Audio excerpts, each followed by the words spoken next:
दोस्तों नमस्कार, आप सभी को हैप्पी न्यू ईयर। दोस्तों ये साल 2023 का नया दिन है। मैं ऊपर वाला से कामना करता हूँ कि आप सबके जीवन में खुशियाँ लाएं ये 2023। तो मैं आज इस वीडियो में आप किसी के बारे में जानकारी नहीं देने वाला हूँ, बस मैं अपने बारे में कुछ आप लोगों को बताने वाला हूँ और इस चैनल के बारे में आप लोगों को बताने वाला हूँ। तो सबसे पहले आप लोगों को बता दूँ, मेरा नाम सोनू कुमार है।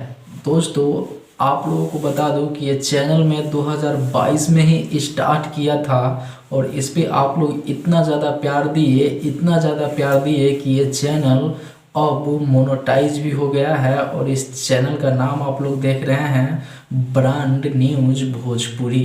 दोस्तों इसका ये मतलब है, मैं ब्रांड इसलिए लिखा हूँ कि इस चैनल पे आप लोगों को सिर्फ सच्चाई ही मिलता है देखने के लिए।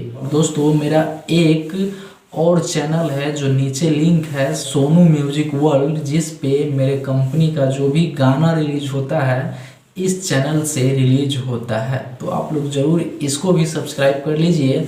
और नीचे इंस्टाग्राम फेसबुक का लिंक दिया हुआ है, तो वहाँ से जाके आप लोग फॉलो कीजिए। दोस्तों 2023 में बस यही विनती आप लोगों से है कि आप लोग अपने भाई को जैसे हर वक्त प्यार देते हैं, इसी प्रकार से हमेशा प्यार देते रहें। और कोशिश करूँगा आप सबके लिए कुछ अच्छा कंटेंट बनाने का। दोस्तों जल्दी से जाइए, भाई को सपोर्ट कीजिए और आप सभी को फिर से हैप्पी न्यू ईयर। दोस्तों आप सबका दिन, आप सबका ये साल खुशियों में हो, मैं यही ऊपर वाला से दुआ करता हूँ। दोस्तों दिल से लव यू। जय हिंद, वंदे मातरम।